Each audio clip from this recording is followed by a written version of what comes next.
আরো দূরে চলো যাই। কি গো, কি রান্না করবো আজকে? পালং শাক আর ছোট মাছ, তাই তো?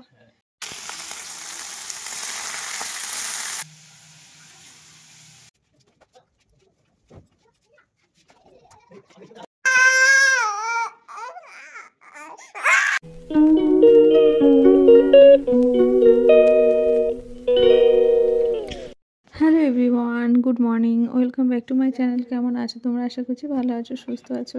প্রতিদিন একই কান্নাকাটি করে স্কুলে নিয়ে যেতে হয়, আর এখন তো ওর সঙ্গেই আমাদের যেতে হয়। আর আজকে খুব কান্নাকাটি করছিল, আজকে মানে থামছিলই না, তাও কোনো রকম জোর করে দিয়ে আসলাম। রাস্তার মধ্যে জামা প্যান্ট চেঞ্জ করিয়েছি। তারপরে দেখো এই যে ওর ঠাকুমা এই খাবারটা দিয়েছিল টিফিনে, আজকে এই খাবারটা আর কি দিয়ে দিয়েছি। আর এটা হচ্ছে টুনা ফিশের বড়া, এটা দিয়ে সকালে আমাদের ভাত খাওয়া হবে। এই যে ভাতও হয়ে গেছে, আলু সিদ্ধ ভাত আর এই টুনা ফিশের বড়া। আমি তো খাবো না, ইভানের পাপা আর কি খাবে। তো চলো তোমরা ব্লগটা দেখতে থাকো। খাওয়া দাওয়া তো করলাম, এবার যাব রান্নাবান্না করতে। এখন কত মাসেকে জিজ্ঞাসা করি কি রান্না করবো আজকে। দাঁড়াও, কি গো, কি রান্না করবো আজকে? বাজারে কি আছে, মানে ফ্রিজে আছে কি? ফ্রিজে মাছ আছে, ছোট মাছ আছে, টুনা ফিশ আছে, আর হচ্ছে আর একটা কি জানো, ও লোটে মাছ আছে, তোমার প্রিয় লোটে মাছ। কোন মাছ রান্না করবো বলো? ছোট মাছ কর, ছোট মাছ। ছোট মাছ কি দিয়ে, বেগুন দিয়ে করবো না আলু দিয়ে করবো? শুরু যেটা ভালো হয়। যেটা ভালো হয়। তার সঙ্গে আর কি সবজি কি আছে? সবজি আছে, পালং শাক আছে, বাঁধাকপি আছে। পালং শাক করো। পালং শাক করবো। ও, আর মোচাটা রয়েছে অনেকদিন ধরে। মোচা করো না? মোচা করবো না। আচ্ছা ঠিক আছে, পালং শাক আর ছোট মাছ, তাই তো? হ্যাঁ। ঠিক আছে, চলো। কর্তা মাসে বলে দিয়েছে ছোট মাছ আর হচ্ছে পালং শাক। এবার যাই সবজি কাটি গিয়ে। চলো, সবজি বার করে রেখেছি, এই যে সবজি বার করা আছে এখানে। আজকে সিম দিয়ে বেগুন দিয়ে ছোট মাছ রান্না করব। আবার এই যে সিম দিয়ে বেগুন দিয়ে রান্না করব, আর একটু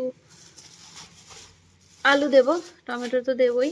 এটা আমার শাশুড়ি মা খুব ভালো রান্না করে, তো খুব ভালো লাগে খেতে। এই যে পালং শাকটা দেখো আগের দিন এনেছি, শুকিয়ে গেছে, তো আজকে করেই ফেলতে হবে।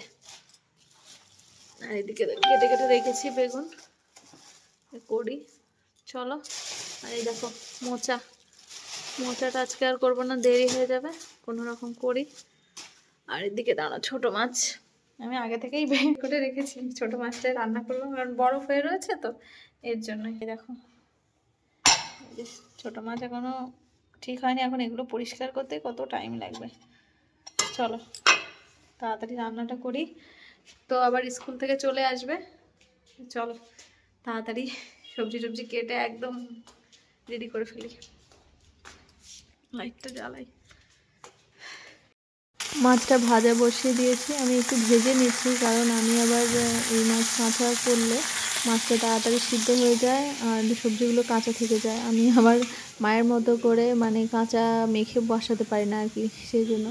আর একদিকে পালং শাক তো হয়ে গেছে, ভাজাটাও বেশ ভালো হয়েছে। আর এদিকে দেখো ভাজাটা বসিয়ে দিয়েছি, চচ্চড়িটা আর কি, তো একটু যা জল আছে সেই জলেই হয়ে যাবে, মাছটা পরে দিয়ে দেবো আর কি। আর মাছটা দিলে বেশ স্বাদ হবে, ভাবছি সবগুলো দেবো, অল্প একটু রেখে দিই ভাজা খাওয়ার জন্য। আর জানো তো আজকে একটা কাণ্ড ঘটিয়ে ফেলেছি আর কি। এই যে মাছগুলো রাখলাম দেখলে তো, সেই মাছগুলো আমি রেখেছিলাম ভাতের পাশে, আর বেড়ালে এসে কখন খেয়ে নিয়েছে দেখতেই পাইনি। কি করবো, ব্যাড লাক ভেবেছিলাম একটু ছোটো মাছ ভাজা খাবো, সেটা আর খাওয়া হলো না। তো যাই হোক, আমার মাছের চচ্চড়ি প্রায় রেডি, নামিয়ে ফেলবো একটু ধনেপাতা দিয়ে নামানোর সময়। এখন আর একটু রাখি, মাছটা দিয়েছি যেহেতু।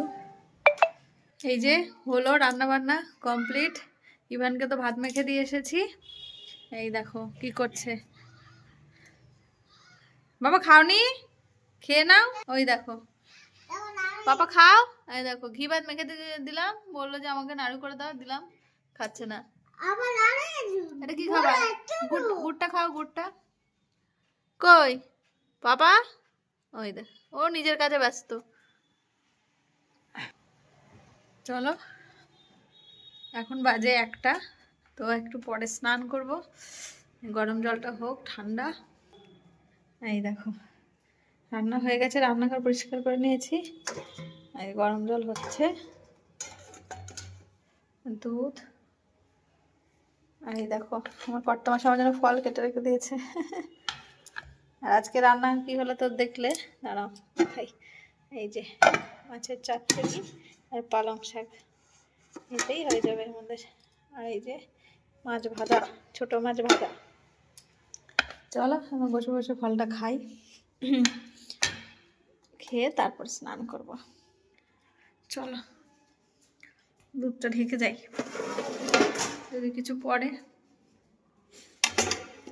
চলো বসে বসে খাই ফলটা। ইভান এসে লেবু খেয়েছে দুটো, এখন এটা খাই বসে বসে। হ্যাঁ কি বলছো? দেখো রান্না করে আসলাম আর এখন বলছে ডাল করতে। ওতেই হয়ে যাবে মনে হয়, আশা করি। ভালো লেগেছে চচ্চড়িটা। চচ্চড়ি তুমি একটু বেশি খাও, কারণ ও আজকে বলেছে কিন্তু, দেওয়া তোমরা সাক্ষী, কিন্তু বলেছে আজকে মাছের চচ্চড়ি করো আর পালং শাক। বলনি সকালবেলা? বলেছে। খাবে একটু ফল খাবে? খেয়েছে আর খাবে না। চলো আমি খাই বসে বসে, তারপর স্নান করব। এই যে সব কাজকাম সেরে এই যে স্নান করে চলে আসলাম। গামছায় জল পুরো শুকায়নি মাথার, তারপরে নাইটি দিয়েই মুছছি আর কি। যাই হোক খাবার দাবার টেবিলে আনা হয়ে গেছে। এই যে দেখো এবার খেয়ে নেব। আর আমাদের এই যে অল্প 2 পাতেই হয়ে যাবে। অ্যাকচুয়ালি আমাদের খুব একটা বেশি সবজি লাগে না, 1-2 পাতে খাওয়া হয়ে যায়। আর ইভানের ভাত বেড়েছিলাম, খাইনি দেখেছো। তারপরে ভাবলাম একটু বাইরে থেকে হেঁটে আসি। আর ইভানের বাবা বাইরে আছে যেহেতু, খাওয়া দাওয়া করে একটু হাঁটাহাঁটি করতে এসেছি। আরও দেখো ও ঠাকুমা ওখানে মোমবাতি রেখেছে, সেটা নিয়ে এখন খেলা করবে। তো যাই হোক বাইরে একটু হাঁটাহাঁটি করতে বেশ ভালোই লাগছিলো। শীতের দুপুরে রোদে থাকতে বেশ ভালোই লাগে। দেন ভালো লাগার চোটে আমি অনেক রোমান্টিক হয়ে গেছি। আরো দূরে চলো রংটা বেশ ভালোই লাগছে ক্যামেরায়। দূরে হাসি কাছাকাছি আমি আছি, পাশাপাশি দূরে আসি। আস্তে আস্তে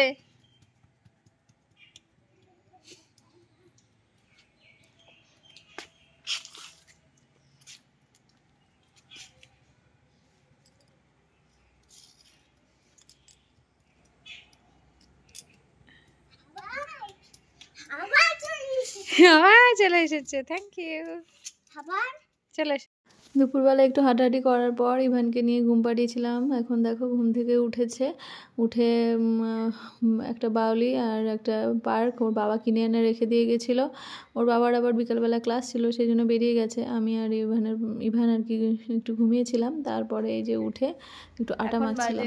রাত 8টা, তো এখন একটু আটা মেখে রাখলাম। এই যে দেখো রুটি করব, দুবেলার ভাত খাওয়া হয়ে গেছে, এই জন্য আর ভাত খেতে ভালো লাগছে না, রুটি করবো। আর এই দেখো আমার থেকে আটা নিয়ে কি করছে সোনাটা, ঘুম থেকে উঠলে একটু আগে। দুষ্টু দুষ্টু দুষ্টু। দেখো আমার টিকলি বানিয়ে দিই, টিকলি। তো চলো তোমরা ব্লগটা দেখতে থাকো। আর ইভানের পাপা আসবে হচ্ছে 10টা বাজবে আজকে, ততক্ষণে রুটি টুটি বানিয়ে রাখি। চলো আর এই খাবার বানিয়ে এনে দিলাম। এটা বানালাম একটু আগে, খাচ্ছে না। খেয়ে নাও, এটা খাওয়াটা খেয়ে নাও, খাও না। ইভানের পাপা ফোন করে বললো আমার আসতে দেরি হবে, প্রায় 11টা বাজবে আসতে, তুমি খেয়ে নাও। তো ভাবলাম হ্যাঁ সত্যি ঠিকই বলেছে, আমার প্রচন্ড খিদে পেয়ে গেছে। এখন বাজে প্রায় মানে 10টা বাজতে চললো, দেরি হবে। তো ভাবলাম যে গরম গরম রুটি বানিয়েছি একটা খাই। তো গুড় দিয়ে খাচ্ছিলাম, আর ওর জন্য খাবার বানিয়েছিলাম ইভানের জন্য, খাচ্ছে না। আমি গুড়টা নিয়েছি বলে ও লুকিয়ে লুকিয়ে রাখছে আর কি। আমি বললাম বাবা দাও দাও, দিচ্ছে না। যাই হোক একটা রুটি দিয়ে গুড় দিয়ে খেয়ে নিলাম। আর তার সময় পরেই ইভানের পাপা চলে এলো, আমার জন্য আবার মোয়া, ইভানের জন্য আইসক্রিম মিষ্টি, আর আমার জন্য রসগোল্লা নিয়ে এসছে। তো যাই হোক, তো দেখো চকলেটটা পেয়ে তো ভীষণ খুশি। আর ও এই মিষ্টি চকলেটটা ভীষণ ভালো খায়। আর রসগোল্লা খেতে চায় না, রসগোল্লা ইভানের পাপা ভালোবাসে, আমি ভালোবাসি, তো সেই জন্যই আর কি আনা। ও রুটি দিয়ে খেয়ে নেবে, আর আমি তো যেহেতু গুড় দিয়ে খেয়ে নিয়েছি, আমি রুটি আর খাবো না। মানে রুটি তো সঙ্গে সঙ্গে খাওয়া হয়ে যায় আর কি। আর ও তো এখন মজা করে খাচ্ছে, ও যে খাবারগুলো বানিয়ে দিয়েছি একটু খাওয়ার নাম নেই আর কি। তারপরে দেখো ঘরটা পরিষ্কার করলাম, গোছালাম, সব জামা কাপড় এলোমেলো ছিল, সব ভাঁজ করে রেখেছি কাঁথা টাথাগুলো। আর আমি ভাঁজ করবো আর ও কী করে, সব বিছানার মধ্যে এসে জমা করে। তো ভীষণ রাগ হয়, মাঝে মাঝে কান মুলে দিই। তো দেখো সুজি দিয়ে দুধ দিয়ে খুব সুন্দর একটা খাবার বানিয়েছিলাম, খাচ্ছে না, এখন ওটাই খাবে। তো যাই হোক সব পরিষ্কার করে ছোটো ঘরটা পরিষ্কার করে নিলাম, বড় ঘরে ভাবলাম যে চাদরটা চেঞ্জ করে নিই পরিষ্কার করে, তারপরে একটু ফ্রি হয়ে বসবো। ওর বাবা না আসলে তো আমি নিশ্চিন্ত হতে পারি না। তাও রাতটা আজকে অনেকটা বেশি হয়ে গেছে, কারণ ওর বাবা আসতে 11টা বেজে গেছে। তো ভাবলাম যাই হোক এবার বিছানা করে একটু শুই, রেস্ট নিতে আর পারছি না। তো তার জন্য একটু পরিষ্কার বিছানা না হলে আমার আবার একটু ভালো লাগে না, আর সারাদিন নোংরা করে, এর কারণেই আর কি। তো এখনও পর্যন্ত ঘুমের তো বালাই নেই, ঘুমাবে না, দুষ্টুমি করেই যাচ্ছে। আমি বললাম তুই ওই ঘরে থাক, আমি আগে বিছানাটা পরিষ্কার করে নিই, তারপরে তুই আসবি। তো এখনও বাবার সঙ্গে ওখানে রয়েছে, এক্ষুনি আসবে দেখো। আর এই যে এখন এবার আমি গেলাম পা ধুতে, হাত পা ধুয়ে একটু বসবো, বসে তারপরে জানোই একটু ফোন টিপবো, দেখবো। তা সেটাও মানে আমার ফোনও ধরতে দেয় না সারাদিন, কী করবো আর। যাই হোক কাজ কমপ্লিট করে এই যে দেখো, আর ক্যামেরার মানে ফোনটা স্ট্যান্ডে ছিল দেখে হাসি দিচ্ছে কত, মানে খুব খুশি হয়েছে যে যে ক্যামেরাতে ওকে দেখা যাচ্ছে আর কি। ঝাড় দিচ্ছি, তো দেখো ঝাড় দিতে দিচ্ছে না, দুষ্টুমি করে যাচ্ছে, লাফাচ্ছে। তার ফাঁকে ফাঁকে আমি একটু ঝাড় দিয়ে পরিষ্কার করে নিলাম ঘরটা। তারপরে বিছানা আর কি ঠিক করবো, যে ঘুমানোর জন্য ওরও জামা প্যান্ট চেঞ্জ করাবো, অনেক কাজ এখনও বাকি আছে।